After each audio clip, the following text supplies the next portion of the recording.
నమస్తే welcome to our channel నేను సిరి Telangana MP బరిలో అయితే మన ఈటెల రాజేందర్ గారు వస్తున్నట్టు తెలుస్తుంది అయితే ఈటెల రాజేందర్ గారు ఎంపీ బరిలో నిలిచి ఉంటే ఏ పార్టీ నుంచి పోటీ చేస్తారు సో అందరికీ డౌట్ అయితే వస్తుంది సో ఈ డౌట్ ని మనకి క్లుప్తంగా వివరించడానికి మనతో పాటు ఉన్నారు ప్రముఖ senior journalist political analyst CS Rao గారు నమస్కారం నమస్తే సిరి సార్ ఈటెల రాజేందర్ గారు అంటే నార్మల్గా అయితే ఇప్పుడు బీజేపీలో ఉన్నారు కానీ ఇప్పుడు ఏంటంటే కొత్తగా వినిపిస్తుంది ఎంపీ బరిలో ఈటెల రాజేందర్ గారి పేరు వినిపిస్తుంది కాకపోతే ఏ పార్టీ నుంచి వెళ్ళి పోటీ చేస్తారు అని చెప్పేసి కూడా ఒక వార్త అయితే వస్తుంది ఇంతకీ ఏంటి సార్ ఇది ఎలా చూడాలి మనం ఇప్పుడు ఈటెల రాజేంద్ర ఆయన ఎంపీగా పోటీ చేస్తారు ఇది కన్ఫర్మ్ అది ఆయనే చెప్పారు నేను ఈసారి ఎన్నికల్లో నేను ఎంపీగా నేను పోటీ చేయబోతున్నాను అని చెప్పి ఆయన క్లియర్గా చెప్పడం జరిగింది ప్రస్తుతం ఆయన అయితే బీజేపీలో ఉన్నారు సో ఆయన నేపథ్యం పూర్వపు నేపథ్యం తీసుకుంటే తెలంగాణ ఉద్యమకారుడు కేసీఆర్కి సమాంతరంగా ఉద్యమాన్ని నడపడంలో ఆయన కీలక పాత్ర పోషించారు కేసీఆర్ తోటి కలిసి ఆయన ఉద్యమంలో చాలా చేతుడు వాదాడుగా నిలవడంతో పాటు కేసీఆర్కి ఎంత క్రేజ్ ఉందో ఉద్యమంలో అంతకన్నా క్రేజ్ ఉంది ఈటెల రాజేందర్కి కేసీఆర్ క్యాబినెట్లో కూడా ఉన్నారు అయితే ఆయన ఏదో అసైన్ ల్యాండ్లో ఏదో చేసి ఆక్రమించారని అదే కారణం చెప్పి ఆయన్ని కేసీఆర్ బర్తరఫ్ చేయడం జరిగింది ఆయన క్యాబినెట్ నుంచి అప్పట్లో లాస్ట్ క్యాబినెట్లో సో అక్కడి నుంచి వాళ్ళిద్దరి మధ్య వైరం పెరిగింది అసలు ఎందుకు ఈటెల రాజేందర్ని బర్తరఫ్ చేయాల్సి వచ్చింది కేసీఆర్ నిజంగానే అసైన్ ల్యాండ్స్ ఉన్నాయి అసైన్ ల్యాండ్స్ కొనుగోలు చేశారనేటువంటి అభియోగంతో ఆయన బర్తరఫ్ చేశారంటే కాదు రాజకీయ కోణం దాని వెనక ఏం రాజకీయ కోణం అని అంటే ముఖ్యమంత్రిగా కేసీఆర్ ఉన్నప్పుడే ఆయన్ని తొలగించేసి ముఖ్యమంత్రి కావడానికి ఈటెల రాజేందర్ ప్రయత్నం చేశాడు దానికి హరీష్ రావు కూడా సహకరించాడు హరీష్ రావు ఈ ఈటెల రాజేందర్ ఇద్దరు కలిసి రహస్యంగా బెంగళూరులో కొంతమందితో మీటింగ్లు పెట్టుకున్నారు అనేటువంటిది ఒక సమాచారం దాన్ని అందుకున్నటువంటి కేసీఆర్ ఈటెల రాజేందర్ని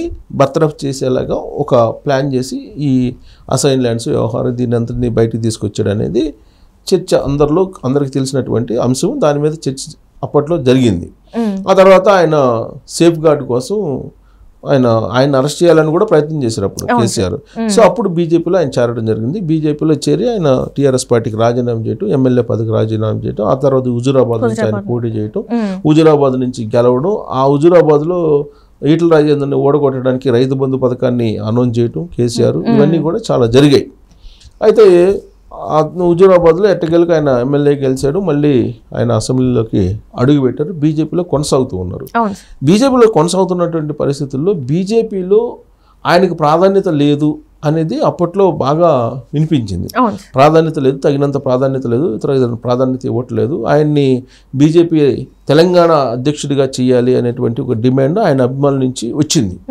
అప్పట్లో వచ్చినటువంటి క్రమంలో బీజేపీలో గ్రూపులు ఏర్పడ్డాయి ఈటెల రాజేందర్ది ఒక గ్రూపు బండి సంజయ్ది ఒక గ్రూపు కిషన్ రెడ్డిది ఇంకో గ్రూపు ఇలా ఉన్నాయి బండి సంజయ్ మీద కరీంనగర్కి సంబంధించి కొంతమంది ఢిల్లీ వెళ్ళటం కంప్లైంట్ చేయటం ఆయన మీద ఇవన్నీ కూడా చూసాం ఆ తర్వాత అధిష్టానం వార్నింగ్ ఇవ్వటం ఇవన్నీ అయిపోయాయి తర్వాత బండి సంజయ్ని మార్చేశారు బండి సంజయ్ని అధ్యక్షుడిగా మార్చేసి ఆయన్ని బీజేపీ జాతీయ ప్రధాన కార్యదర్శిని చేయటం ఇవన్నీ కూడా చూసాం కిషన్ రెడ్డిని తెలంగాణ జాతీయ కార్యదర్శి తెలంగాణ రాష్ట్ర అధ్యక్షుడిగా ఆయన నియమించారు ఆ సందర్భంలో ఈయనకి ప్రచార కమిటీ చైర్మన్ బాధ్యతలు అప్పచెప్పాడు ఈటెల రాజేందర్కి సో కాబోయేటువంటి సీఎం అభ్యర్థి అనేటువంటి టాక్ కూడా అప్పట్లో వినిపించింది ఇదంతా జరుగుతున్నటువంటి క్రమంలోనే ఈటెల రాజేందర్ అసంతృప్తిగా ఉన్నారు బీజేపీలో కొనసాగే అవకాశం లేదు కాంగ్రెస్ పార్టీకి వెళ్ళే అవకాశం ఉంది అనేటువంటి ప్రచారం అప్పట్లోనే జరిగింది అప్పట్లోనే చాలా సందర్భాల్లో జరిగింది ఆయన ఖండిస్తూ వచ్చారు రేవంత్ రెడ్డి కూడా ఆయన్ని ఆహ్వానించాడు కాంగ్రెస్ పార్టీలోకి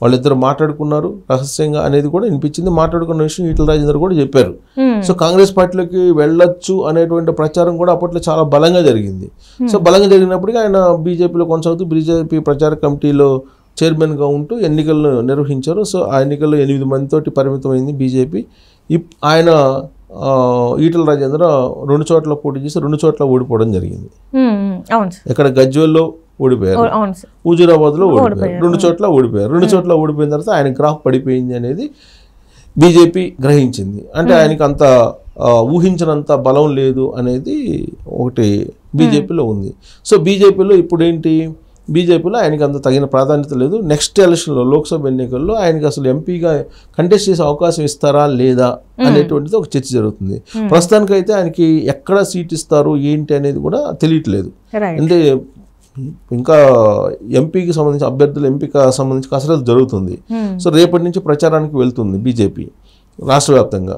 సో ఈలోపే కాంగ్రెస్ పార్టీ ఇతని మీద ఆపరేషన్ చేసింది, కాంగ్రెస్ పార్టీలోకి వెళ్తున్నాడు ఈటల రాజేందర్ అనేది మళ్ళీ ప్రచారం అయితే ప్రారంభమైంది. ఎప్పటి నుంచో జరుగుతున్నటువంటి ప్రచారం ఇది. కాంగ్రెస్ పార్టీలోకి ఈటల రాజేందర్ వెళ్ళిపోబోతున్నారు, బీజేపీలో ఇక్కడ బీజేపీకి అవకాశం గెలిచే అవకాశం, కాంగ్రెస్ పార్టీ చాలా బలంగా ఉంది, అధికారంలోకి వచ్చింది, రేవంత్ రెడ్డి అలాగే ఈటల రాజేందర్ ఇద్దరు క్లోజు కాబట్టి గతంలో కాంగ్రెస్ పార్టీకి వెళ్ళాలని ఆలోచన చేసినటువంటి ఈటల రాజేందర్ ఇప్పుడు వెళ్ళేటువంటి అవకాశం ఉంది అనేది ఒకటి వినిపిస్తుంది. కాంగ్రెస్ పార్టీ కూడా ఈటల రాజేందర్ తోటి కొంతమంది లీడర్లు టచ్లో ఉన్నారు.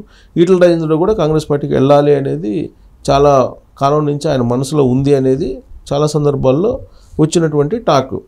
ఎందుకు అని అంటే బీజేపీతో ఆయన బీజేపీ లీడర్లతో కానీ బీజేపీతో కానీ ఇమడలేకపోతున్నారు, ఆయనకి తగిన గుర్తింపు ఇవ్వలేకపోతున్నారు అనేది ఒకటి. సో ఇప్పుడు కాంగ్రెస్ పార్టీ నుంచి పోటీ చేస్తారా ఎంపీగా అనేది ఒకటి నడుస్తుంది. అయితే ఇప్పుడు ఇదే టాక్ వస్తున్నటువంటి సమయంలోనే రేవంత్ రెడ్డి ఢిల్లీ వెళ్తున్నారు. ఇవాళ ఢిల్లీ వెళ్తున్నారు. ఢిల్లీ వెళ్ళి అక్కడ ఏఐసిసితో మాట్లాడి ఎంపీ అభ్యర్థుల ఫైనలైజేషన్తో పాటు క్యాబినెట్ ఎక్స్పాన్షన్ కూడా ఉంటుంది అనేది ఒక టాకు. అయితే ఇక్కడ ఈటల రాజేందర్తో పాటు అనేక మంది కాంగ్రెస్ పార్టీలో చేరేటువంటి అవకాశం ఉంది. బీజేపీ నుంచి కాంగ్రెస్ పార్టీలో చేరేటువంటి అవకాశం ఉంది. అలాగే బీఆర్ఎస్ పార్టీ నుంచి కూడా కొంతమంది టచ్లో ఉన్నారు ఎమ్మెల్యేలు, వాళ్ళు కూడా చేరేటువంటి అవకాశం ఉంది. దీనికి క్లియరెన్స్ తీసుకొచ్చుకోవడానికి రేవంత్ రెడ్డి వెళ్ళారు. క్యాబినెట్ ఎక్స్పాన్షన్తో పాటు నామినేట్ పదవులు కొన్ని ఫిలప్ చేయడంతో పాటు ఈటల రాజేందర్ ఇష్యూని కూడా మాట్లాడటానికి అవకాశం ఉంది. ఇప్పటికే ఈటల రాజేందర్ కాంగ్రెస్ పార్టీలోకి రావడానికి రంగం సిద్ధం చేసుకున్నారు.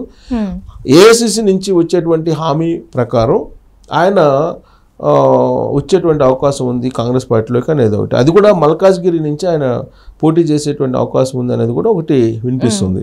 మల్కాజ్గిరి సీట్ను ఆశిస్తున్నారు. మల్కాజ్గిరి నుంచి కాంగ్రెస్ పార్టీ తరఫు నుంచి పోటీ చేయడానికి ఆయన ఇంట్రెస్ట్గా ఉన్నారు అనేది ఒకటి వినిపిస్తుంది. ఆల్రెడీ మల్కాజ్గిరి నుంచి అల్లు అర్జున్ మామ ఆల్రెడీ చంద్రశేఖర్ రెడ్డికి కన్ఫర్మ్ అయిపోయింది అనేది కూడా ఒకటి వినిపిస్తుంది. అయితే అలాంటప్పుడు ఈయన ఎక్కడి నుంచి పోటీ చేపిస్తారు ఈటల రాజేందర్ని అనేది ఒకటి. కరీంనగర్ నుంచి చేయాలంటే బండి సంజయ్ ఉన్నారు. సో కాబట్టి ఎక్కడి నుంచి పోటీ చేయించాలి అనేది ఒకటి. బండి సంజయ్కి పోటీగా కరీంనగర్ నుంచి చేపిస్తారా ఒక కాంగ్రెస్ పార్టీలో చేరితే? బీజేపీలో అయితే స్థానం లేదు, బీజేపీలో అయితే ఎక్కడ స్థానం కనిపించట్లేదు ఆయనకి. కాబట్టి కాంగ్రెస్ పార్టీలకు చేరే అవకాశం ఉందా అని అంటే ఆ టాక్ అయితే వినిపిస్తుంది. రేవంత్ రెడ్డి ఢిల్లీ వెళ్తున్నారు కాబట్టి ఢిల్లీ నుంచి ఆయన తిరిగి వచ్చిన తర్వాత దీనికి ఒక క్లారిటీ వచ్చేటువంటి అవకాశం ఉంది. అంటే ఇక్కడ చూస్తున్నట్టయితే సార్ ఇప్పుడు ఈటల రాజేందర్ గారు బీఆర్ఎస్ నుంచి వెళ్ళి బీజేపీకి వెళ్ళారు. అక్కడ తను చూపెట్టుకోలేకపోయారు సార్. అంటే తన సత్తా ఎందుకు అక్కడ చాటలేకపోయారు? అంటే కేవలం ఒక హుజరాబాద్లోనే గెలిచారు. గెలిచిన తర్వాత ఎందుకు తను డౌన్ అయినట్టు చాలా మందికి అనిపించింది. అంటే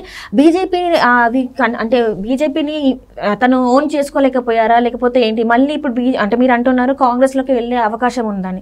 సో ఇప్పుడు కాంగ్రెస్లోకి వెళ్తే మరి అక్కడ ఇమ్మడగలుగుతారా సార్? మరి ఒకటి ఏంటంటే కాంగ్రెస్ పార్టీకి బీజేపీకి చాలా తేడా ఉంది. బీజేపీ ఏంటంటే ఆర్ఎస్ఎస్ బ్యాక్గ్రౌండ్ తోటి ఉన్నటువంటి లీడర్స్కి ఎక్కువ ప్రాధాన్యత ఉంటుంది అక్కడ.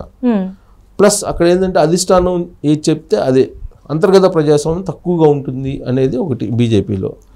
అదే కాంగ్రెస్ పార్టీలో అయితే అంతర్గత ప్రజాస్వామ్యం ఎక్కువగా ఉంటుంది, అందరూ ఆ పార్టీలో ఎమడగలరు అనేది ఒకటి రాజకీయ సర్కిల్స్లో వినిపిస్తూ ఉంటుంది. అది నిజం కూడా. సో బీజేపీ ఏంటంటే ఇప్పుడు ఉండేటువంటి పరిస్థితుల్లో అమిత్ షా మోడీ ఏది చెప్తే అది జరగాలి అనేది ఒకటి. ప్లస్ ఇంకోటి బీఆర్ఎస్ బీజేపీ పొత్తు అనేది కూడా ఇంకోటి వినిపిస్తుంది. అలాంటప్పుడు ఈటల రాజేందర్ బీజేపీలో ఉండేటువంటి అవకాశం లేదు. సో ఆ పొత్తు కనుక కన్ఫర్మ్ అయితే ఈటల రాజేందర్ కాంగ్రెస్ పార్టీలోకి వెళ్ళేటువంటి ఛాన్సెస్ అయితే కనపడుతూ ఉన్నాయి.